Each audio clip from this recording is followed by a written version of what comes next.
ay pinagbabato ng putik ng ilang militanteng grupo at flood survivors ang St. Gerard Construction sa Pasig City ng pagmamay-ari ng pamilya Diskaya bilang papapahayag ng kailang galit sa mga maanomalyang flood control projects. Nako mga kabibig, maiiwasan kaya ito? Sabi ng iilan, baka susunod tayo sa nangyari sa Indonesia kung saan sinusugod ng mga Indonesian ang mga bahay ng mga congressman at ang House of Congress, mga kabibig. Nako, kung hindi ito mapipigil, nako, delikado to mga kabibig. Kaya sana we're praying na malumanay lang, the same time kung magkaroon man ng rally ay dapat mapakinggan ito ng ating pamahalaan. So eto kabibiga, i-share ko sa inyo ang pinag-uusapang grabe mga kabibig. Nilagyan ng sinulatan ng magnanakaw ang bahay ng mga Diskaya, binabato ng putik. Buti na lang walang sunugan, no? Buti na lang nga hindi masyadong galit ang mga sumugo doon. Naku, how much more kaya? Kung sabi ng iba, baka magiging Indonesia tayo, the way how Indonesian fight for their freedom, na talagang sinusunog at sinusugod at may mga looting nangyari doon sa Indonesia. So ito kabibig, sabi ng iba, di ba kabibig, nasa Indonesia ka? Oo. Ano ba kayo? Pinakabahan na nga ako. So ito kabibig, manood tayo sa pinag-uusapang video ngayon kung saan kalat na mga kabibig. Yung iba natatakot na baka anong mangyari daw. Wala namang mangyari as long as magkaroon ng tapat na hustisya. Ito kabibig, oh. Yan. Share ko sa inyo, ha. Yan, kabibig. Yan. Oh. Grabe. Binato ng putik ang bahay ng mga Diskaya. Sa sa Pasig City ko mga kabibigan.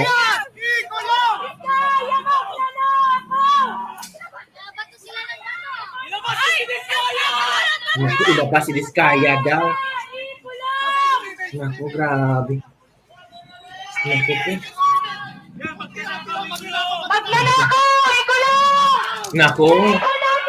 At sinulatan ng magnanakaw kabibig. Pinagkabahan naman tayo ng ganitong mangyayari kabibig. Sana hindi po, ano ba? So, yun. Yan, mga kabibig. O, yan, nakita nyo na kabibig, ha? Yun ang nangyayari ngayon sa bahay ng mga Diskaya sa St. Gerald Construction sa Pasig City. Well, sinagot naman ng sinagot naman ng gobyerno kung baka magsisimula na daw na magiging same tayo sa nangyari sa Indonesia. Sinagot naman ng gobyerno through Claire Castro kung ano ang mangyayari kabibig. So ito kabibig, manood tayo sa sagot ni Claire Castro. I think galing din ito kay BBM. Diba? Ito na. Kanina po kasi sinugod po ng mga disaster survivors at environmental groups yung compound po ng mga Diskaya sa Pasig. Nagbato po sila doon ng putik at nag-spray paint po ng word na magnanakaw doon po sa gate ng St. Gerard Construction. May paghahanda or may panawagan po ba ang Malacanang para hindi po humantong sa Indonesia style of rally kung saan po doon laganap yung looting? Kasi po labis po yung pagkagalit ng mga tao and baka din po sa atin lumabas po yung galit ng mga tao through that way po sa mga nabunyag po na anomalies sa flood control projects. Hindi po na naisin ng Pangulo na ganito ang mangyari.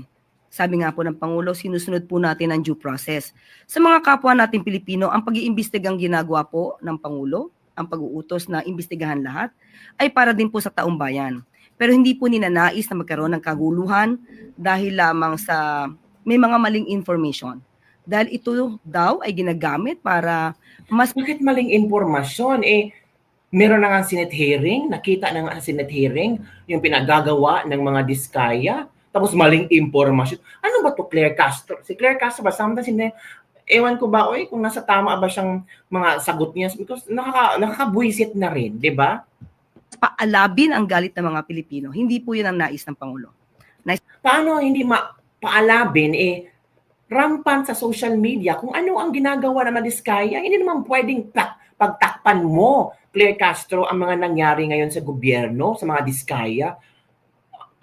May mga taong nasa likod nito na pilit gustong magkaroon ng malawakang pagrally, pagsugod, pagsunog, at kung ano-ano pa. Claire Castro naman. Isang Pangulo ay maliwanagan lahat tayo kung ano nangyayari sa mga flood control projects at maibigay ang nararapat sa taong bayan. So, Dahil paano maibibigay kung sa report na ng DPWH completed na, pero kasi simula pa lang, completed ng, for example, 2023 completed na, binisita ng DPWH head, hindi pa nasimulan, or kasi simula pa lang, paano maging happy? Paano maibalik? Utos naman din po ng Pangulo sa mga concerned government agencies natin, sa mga law enforcement natin, na huwag niyo pong hayaan na mangyari po ito. Nina po kasi sinugod po na Yun na. Huwag na daw hayaan, kabibig, na mangyari ito, mga kabibig. Yan ang sagot ni Claire Castro. Diba? So, ano ang iyong reaction dito, mga kabibig, na talagang yung ibang mga tao hindi na talaga magpapapigil ba? Maintindihan naman natin kasi sobrang tayo nga manonood na ng mga nasa Facebook, mga video, yung mga madaming sasakyan, yung 40% daw yung mga kickbacks, tapos may mga ilang sikat na personalidad, lumayas na sa Pilipinas, na doon na sa ibang bansa, tinakasan na ang kailang mga ginagawang korupsyon sa Pilipinas. Sino bang hindi magagalit dyan, Claire Castro? At sasabihin mong baka pinalala lang ang sitwasyon? Maghintay lang tayo sa investigasyon? Oo nga, naghihintay kami sa investigasyon, pero gusto namin ba, if possible, one day malaman na namin kung sino itong mga politikong nasa likod ng korupsyon sa flood control projects. Kung patagalin pa natin to, the more na pinoprolong nyo ang galit ng mga tao. Di ba? Ay, naku, mga kabibig. Eto si Ka Eric Celis, meron siyang informasyon na depende sa inyo kung kasama ba kayo sa kanilang pananawagan, mga kabibig. Makinig tayo kay Ka Eric Celis, mga kabibig. Eto, kabibig. Makinig tayo. Okay, here we go. Mga kababayan, ito po si Ka Eric at ako po ay narito sa isang paliparang panghimpapawid at ako po ay nananawagan sa ating mga kababayan para sa darating na Biyernes, September 5. Bangon Sambayanan. Yan po ang panawagan natin all over the country at saan mang bahagi ng ating bansa na may public plaza, may municipal hall, may municipal plaza, may public place. Lahat ng mga mamamayang Pilipino na nagagalit at sobra pong naiskandalo sa pandarambong at pangungulimbat sa kabanang bayan. Si Ka Eric po ay nananawagan bilang volunteer na hindi na po natin antayin na tayo ilugmok at tuluyang ilubog ng gobyernong Marcos na ito sa ating mga mamamayan. Sa Biyernes po, lumabas tayo September 5. Sa Manila po, sa EDSA Shrine po tayo, alas 11 ng umaga at alas 6 ng hapon. Volunteer po ito lahat. Magdala ng sariling placard, magdala po ng pang-ingay, at sa lahat ng mga makakakita at makakarinig sa video na ito ni Ka Eric, panahon na po ng pagkakaisa at pagtindig ng sambayan ng Pilipino. Sobra-sobra na po. Hindi lang bilyon ang ninanakaw, kundi trilyones na. Correct. So sa lahat ng sambayan ng Pilipino na hindi na po kayang tiisin ang ganitong uri ng kalapastanganang ginagawa ngayon ng gobyernong Marcos kasabwat si Romualdez, sila po ang pasimuno ng punot dulot ugat ng kung bakit nanumbalik po ang tinatawag na monumental restoration of plunder and corruption in government, at wala nang ibang dapat singilin at sisihin kundi ang pananatili ng gobyernong Marcos at Romualdez na naging dahilan kung bakit naging malakas ang loob ng mga mandarambong at mangungulimbat sa kabanang bayan sapagkat kinokonsente ito ng gobyerno ni Marcos kasabwat si Romualdez. Kaya ang mga Pilipino po pinapanawagan sa lahat ng bahagi ng Pilipinas, sa amang bahagi ng mundo na mayroon po mga Pilipino, 1, 2, 3, 4, 5 tayo, kumuha ng pang-ingay, kumuha po ng sariling placard natin, kartolina, lumabas po tayo sa darating na September 5, Bangon Sambayanang Pilipino. Alas 11 ng umaga, may symbolic action sa EDSA Shrine, and then alas 6 ng hapon din po. Lahat ng mga mamamayang Pilipino na gustong makilahok po at marinig ang ating pagtutol, pagkondina at pagkagalit sa malawakan at iskandalusong pandarambong sa kaban ng bayan. Lumabas tayo September 5. Ito po si Ka Eric, nananawagan ng volunteer participation ng bawat matinong mamamayang Pilipinong patuloy na nagmamahal sa ating bansa. So yan kabibig, meron silang panawagan, call to action.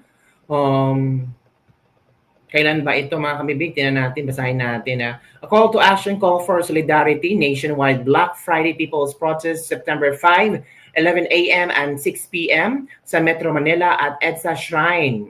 So kung sinong gustong sumama po, libre na. Well, you need to volunteer, magdala ng placards. Kung yung mga instruction ni Ka Eric mga kabibig. Ito pa ang mas malala kabibig. May nakita akong video mga kabibig ba na talagang shocking revelation to eh. Talaga ang mga tao galit na. Sinugod talaga ang bahay. Ito bahay ng pamilya. Ito na. Biskaya. Yan, tingnan natin.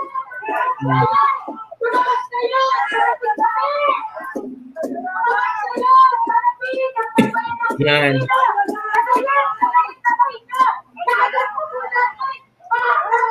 Pamilya Biskaya. Yan, tingnan natin. Sinugod.